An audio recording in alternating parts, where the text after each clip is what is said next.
Welcome to the riskadvisor.com podcast. I'm Sal LaFreary, and I'm here with my good friend and co-host, Jim Henry. Before we begin, we'd like to remind each of you to subscribe to the show and to push the like button for us.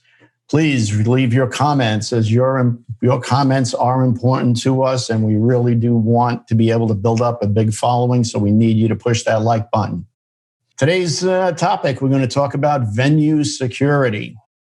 Jim, we've talked about this in the past, not necessarily about venue security, but we've talked about real news, fake news, rumor control in an emergency, talking about what it's real, trying to rely on what intelligence is real, what's fake.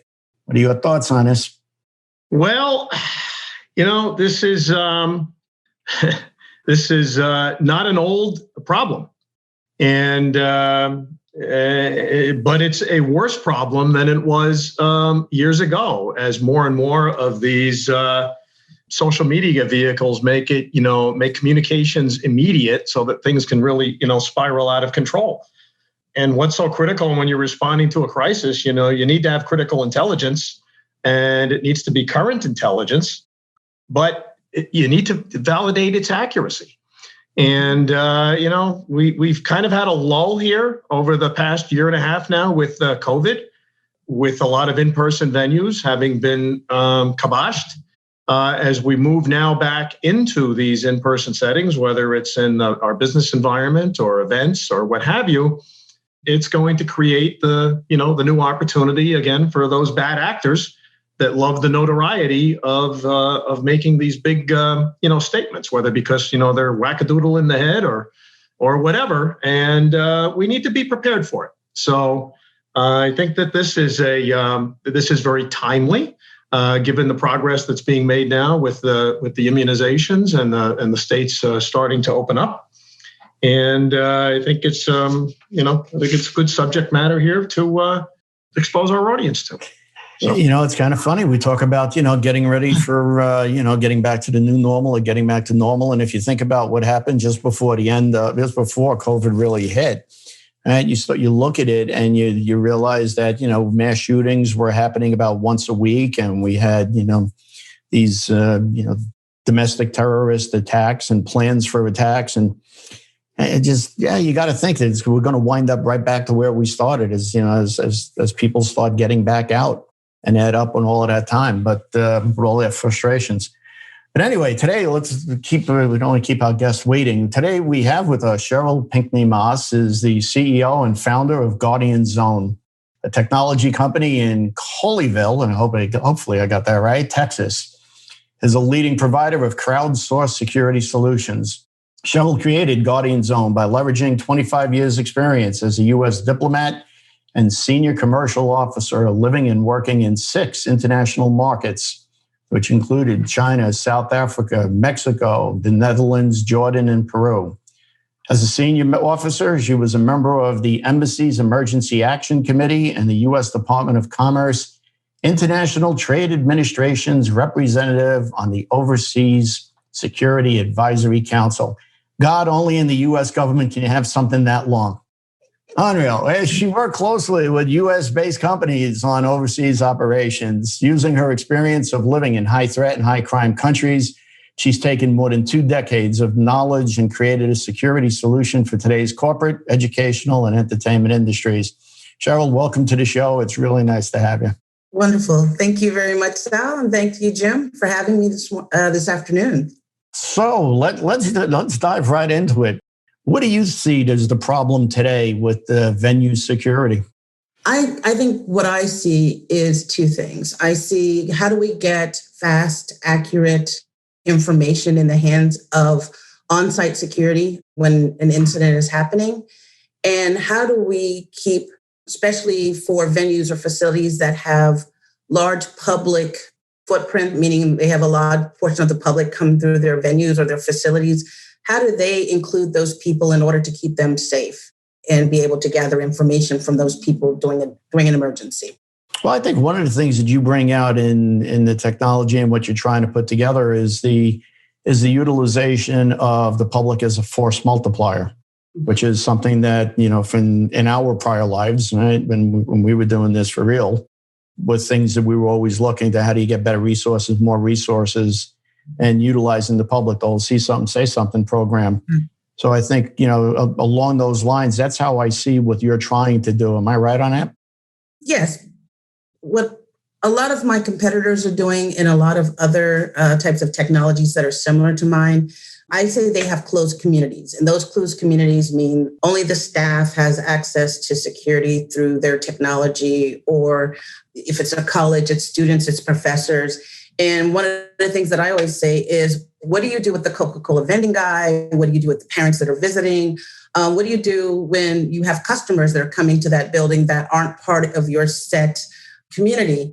How do you include them in that community for that temporary or that time that they're in your facility? And that's one of the questions that Guardian Zone wanted to answer, because we felt that you're leaving out between 50 to 25% of the population within your facility at any given time during an emergency. And we wanted to answer that question. So then how do you open it up to include those temporaries and yet provide some filter for bad actors that look to leverage these platforms to seed misinformation or misdirect, during an incident? Well, there's two things. One of the things that Guardian Zone does is that we use geofencing technology. And we kind of use it, if you picture the fence at your home, right? When people walk into your fence at your house, they are on your property. And when they exit your fence, they are no longer on your property. And that's kind of the concept that we had for Guardian Zone. When people walk into your facility, if you have Guardian Zone, they walk into the geofence. And now their information is running in the back end. It does get uploaded to security in the back end. But if an emergency happens, they can actually send a message directly to security using our mobile app. Sheryl, not to cut you off, but just take that back one step. So one of the problems it sounds like the people will have is that it's a communications thing where you need to be able to get messaging. It's not only just getting intel from them, it's getting the messaging to the people, right? Right.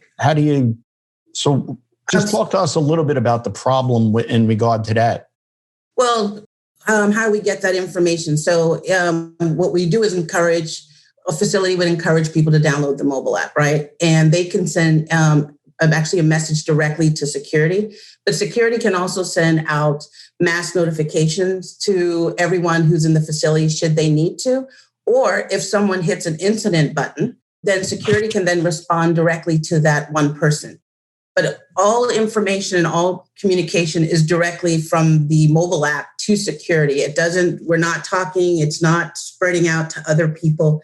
It's going directly to security. And the simple reason is security needs to vet that information. We don't tell security how to vet that information. They have protocols in place when they receive information.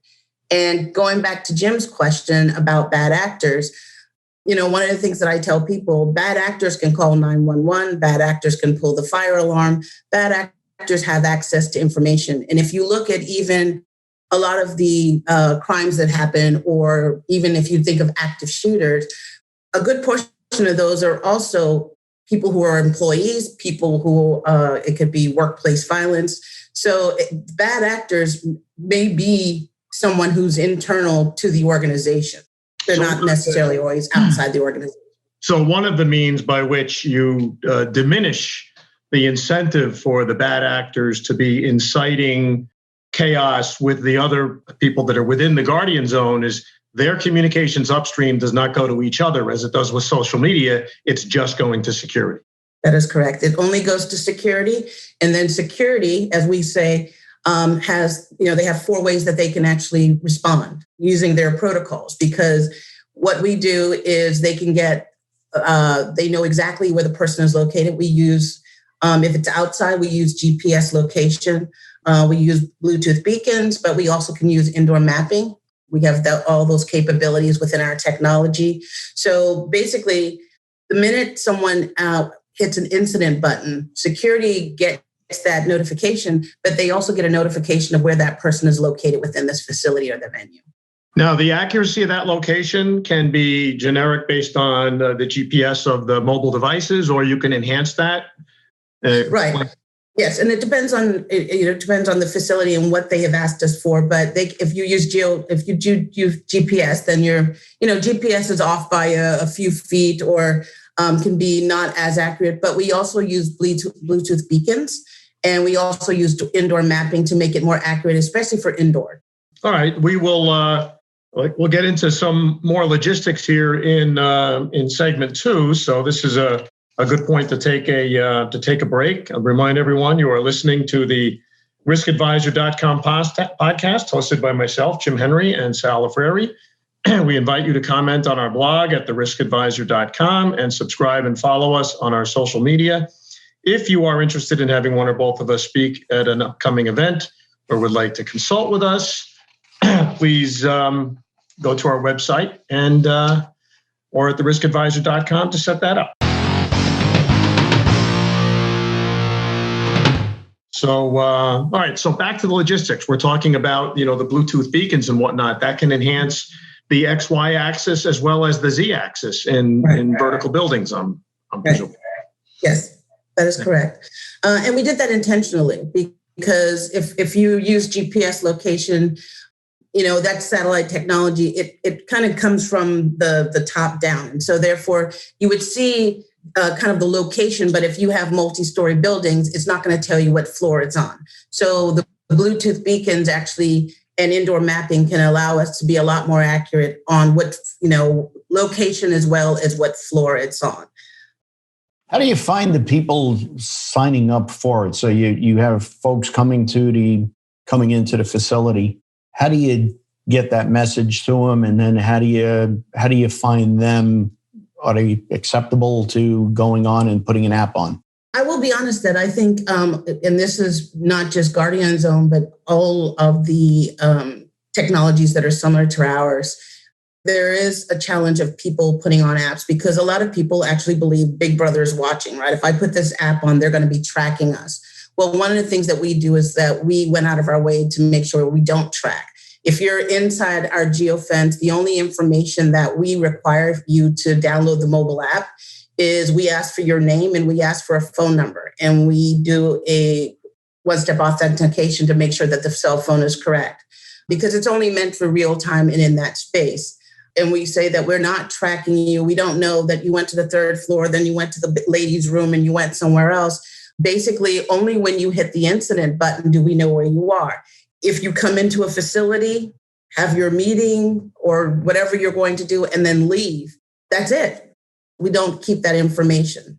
Given the awareness of the number of event crises that have occurred, whether it's like what we had out in Las Vegas, with active shooters or whatnot, clearly this is not an unknown to the population now that's in these congregate settings. And likewise, the younger generation, is far more open, to using these types of communications tools than, let's say, the over 40 generation, or in my case, the over 60 generation. Yeah. But, are you finding that as well, as far as, those that are embracing it versus pushing back? I think the younger generation, but as I said, one of the biggest things that we've actually tried to really speak to when we're talking to the younger generation is the lack of that we're not tracking you, because people do care about their privacy, and we're trying to be very cognizant and walk that fine line between being able to get real time great information to security, so it can keep so security can keep us all safe, where at the same time being able to protect people's personal information.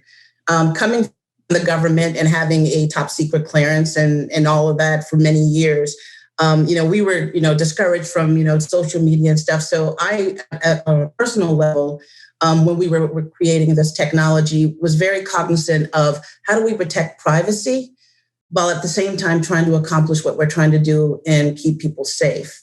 And so my background of working in an embassy, I believe gave me lots of ideas on how to do this, and I think we've really accomplished that in a big way. It's going to be interesting as we start to open up now. It's been like I say, year and a half. A lot of people have been working from home, and it's like out of sight, out of mind. After 9/11, a couple of years after 9/11, there wasn't nearly the awareness and sensitivity to the risks of terrorism as there was, in the immediate months thereafter. I'm thinking that, as we're repopulating, these in-person venues, there's got to be a reminder to everybody of what was going on 2+ years ago. And that these types of actions are intended for just what we're talking about here, safety, for your safety. Communications is key. Yeah. I'll tell you a story. I actually talked to a woman who was at the Jason Aldean concert in Las Vegas. They had 32,000 people at that concert. And when I talked to her, and I talked to her about a year and a half after that, and I was amazed. And I think, and that's one of the things that we don't think about and we don't follow up is, this was a woman who said, she still struggled to work. She still struggled to go out in public. She still, it still had a huge impact. She was still in therapy. And it wasn't just a news cycle and it was over. This was something that was going to impact her for the rest of her life. But when I asked her about the concert, she's, what she said was that it was just chaos.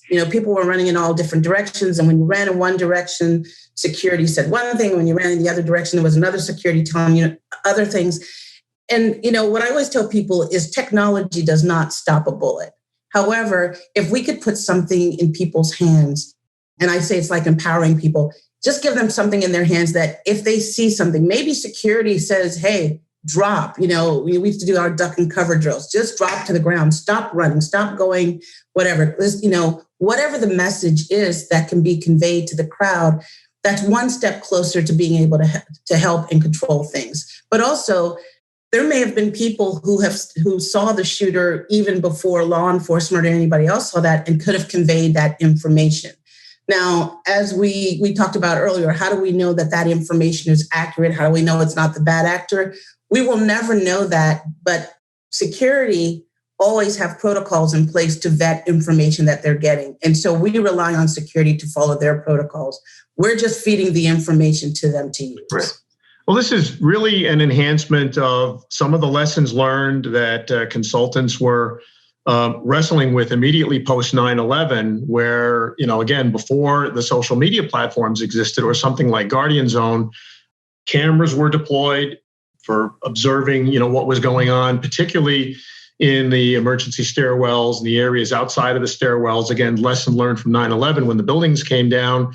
Some people were going down stairwells only to find that, when they got to the street, the stairwell was blocked. They had to go back up, go to another stairwell.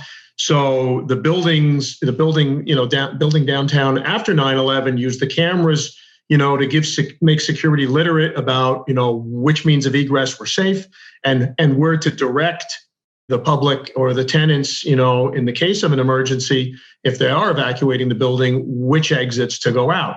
This is carrying that same concept, providing more detail than just the camera video up into security. Again, not to each other, but to security.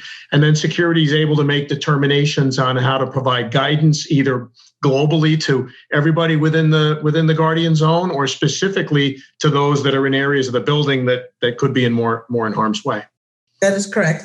And as you know, when it comes to security is all about layering, right? Guardian Zone is not a standalone security system that should hire. It should be something that they use to enhance. They have security guards, they've got cameras, they've got Guardian Zone, they've got all the different layers so that, if something should happen, we hope that one or all of those layerings and those security features that we have in place will all work to protect us, right? Right. Hey, just before we hit a break, I think the thing that's really amazing going forward is you start looking at the security guards and how far we've come with the capability of the guards. And yet today, we still believe that they're really lacking. I say this all the time. You can't believe that you take $1 billion property and at 7:00 at night, you turn it over to two $15 an hour guards. But we do. And, as technology is improving and services are improving, we're just going to have to wind up seeing a better case of a much more informed and a much better guard. And I think that's just going to do a lot for the profession using technologies like you guys are putting together. Yeah. And I think that we have to support the guards. One of the things that, when I was doing my research is how many times law enforcement is called and first responders. I'm not telling people never call first responders. That's not my duty here. But what I'm saying is a lot of times when first responders arrive, the security guards that are on premise didn't even know they were called, didn't know what the issue was, didn't know there was an issue.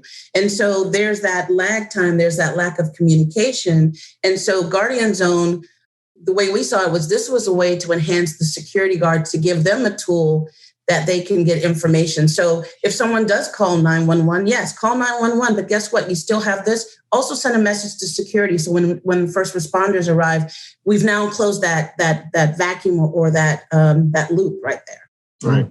That's a good place to take our second break here, and then we'll come back and talk a little bit more about the layering. I've got a question on that.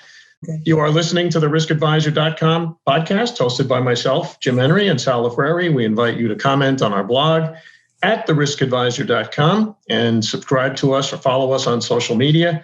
If you are interested in having one or both of us speak at an upcoming event or would like to consult with us, please go to our webpage at theriskadvisor.com to set that up. So I'm glad you talked about the layering of security and the different means of communications to triangulate, accuracy of information.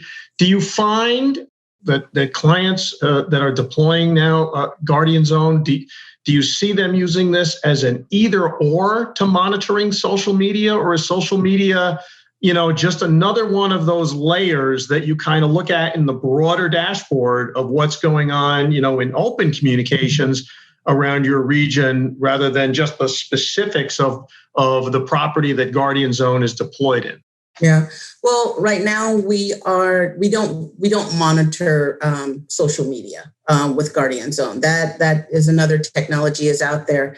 However, I think what Guardian Zone does is it allows the public that's currently in your facility, currently on your property, to be able to collect real-time information from the crowd.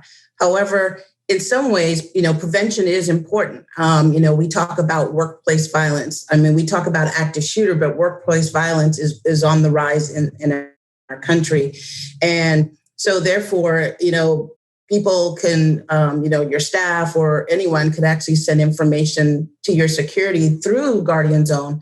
Because what we have is we have 4 pre-programmed buttons, but we also have a way that you can send a customized message. And say, for instance, I'm being harassed by a male colleague and I don't feel safe. I can send a customized message to security if I feel that's the need, directly to them, and let them handle it.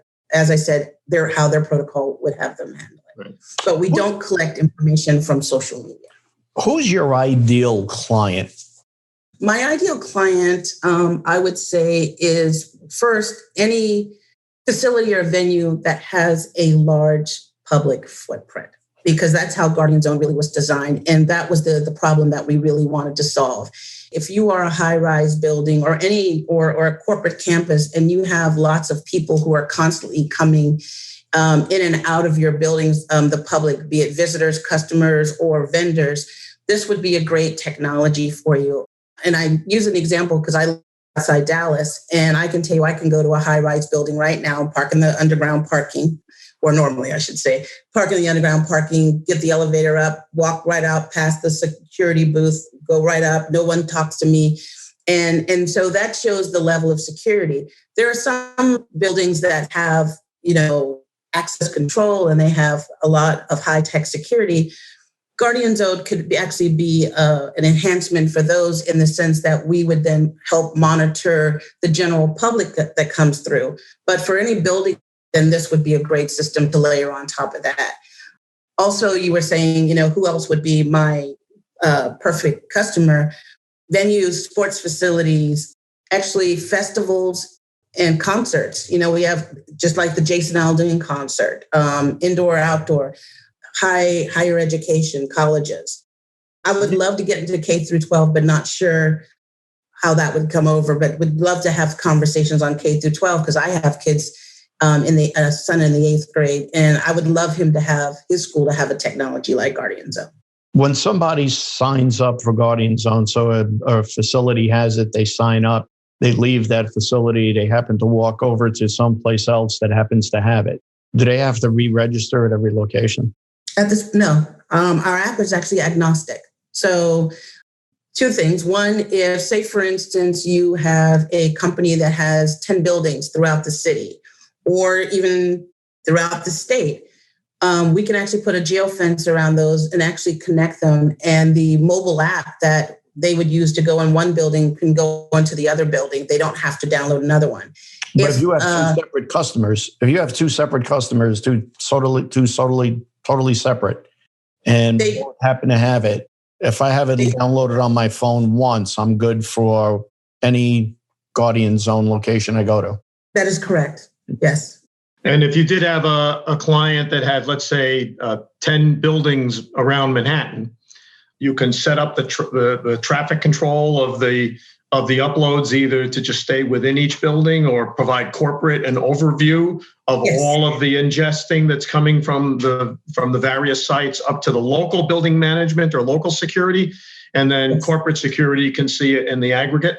Yes, that is correct. So the way we have it is we have geofences and we name each geofence by the location that they are, right? So the security guards that are, say, for instance, in that building would only see what is in their own geofence. But as you said, corporate security, who has responsibility for all, say, 10 buildings, he could actually go into each geofence, and they all are using the same dashboard and customer dashboard. So they can go in, click on this geofence, open up all the information, the incidents that are coming in. Yeah. The earlier question that I asked, about the layering of security and social media, I was more implying, do you see end users looking at, the geofence and in parallel, just looking at social media to see if there's anything that's happening in their area? But, in our conversation now, I'm thinking, do you see that as a roadmap where you may be looking to pull information off of social media that may be relevant to bring an alert to them in case they're not keeping an eye on it, that there is information coming in here that may be relevant to their particular region? I know that is, it's not on our roadmap now, but it is something that you're not the first person to ask me about that. So as I said, it may not be on our roadmap now, but it may be if customers continue to ask that question, then that's something then we would consider. Because as thinking about schools, right, universities, and how we have active shooter events, and what they always say is the kids go out or they're making comments on social media, and other students see that. I actually see that as, yes, being able to filter in, but I still see that as students being able to use our dashboard in the mobile app to send that information directly to security. But you give me an idea of how to actually maybe broaden that capability in the future if that continues to be something that our customers want. Yeah, I mean, the most obvious would be if somebody's within your geofence with their mobile device and might be uploading a threat into social media, and yet he's within your geofence of that particular building. That's something that is of interest, to the local security officials. Right. And it would be interesting because when you paint that picture for me and say, for instance, of course, a lot of times he may be uploading that, like you said, he's within our geofence, and maybe someone knows that he's doing something. They're actually then at that moment able to send that message, communicate that directly to security.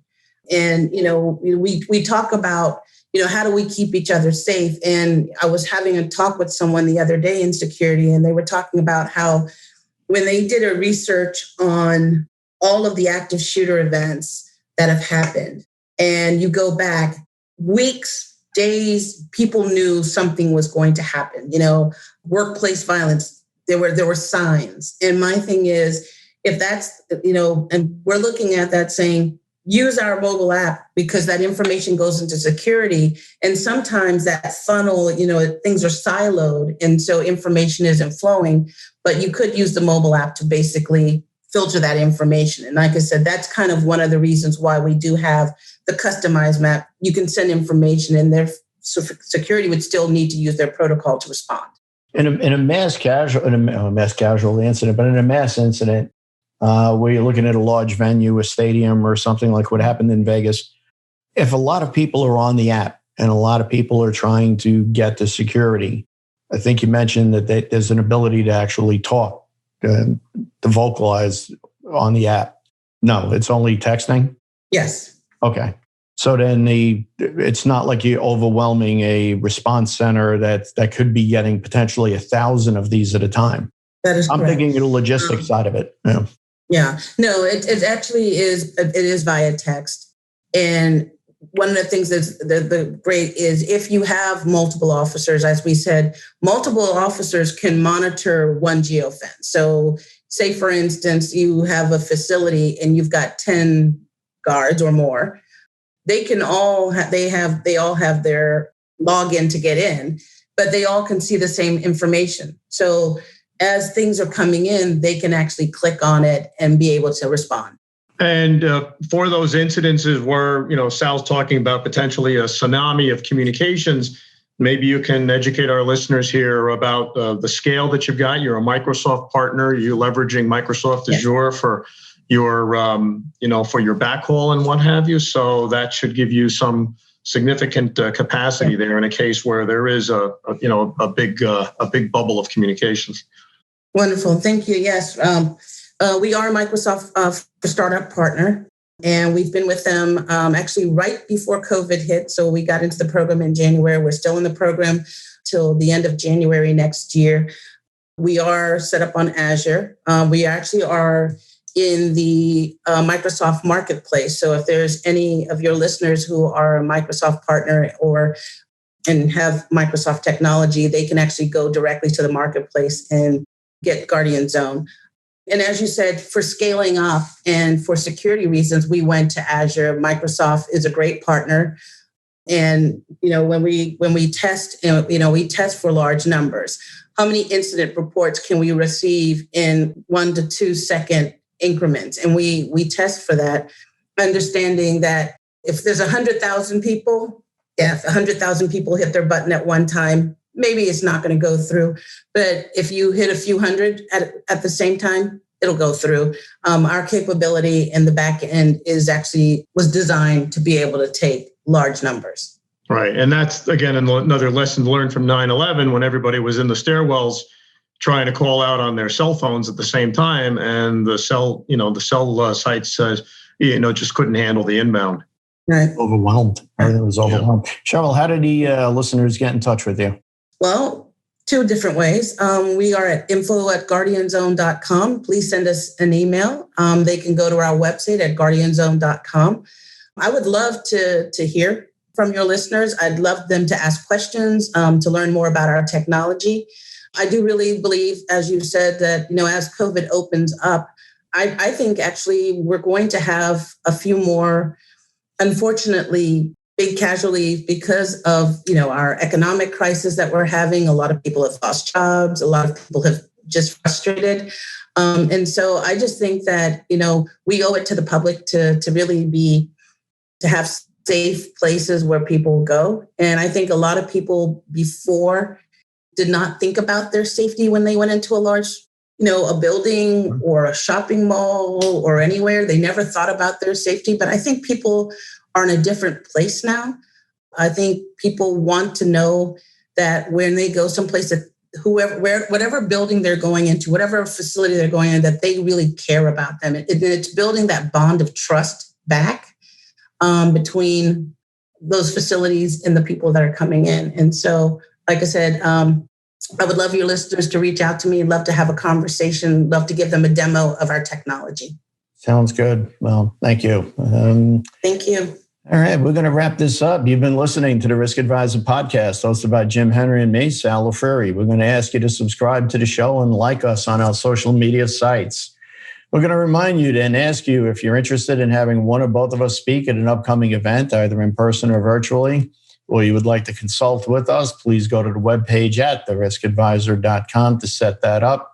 And remember, you can hear the show on your favorite podcast platform, YouTube, and of course, stream it at theriskadvisor.com. Thanks again for listening, and we hope you tune in next week.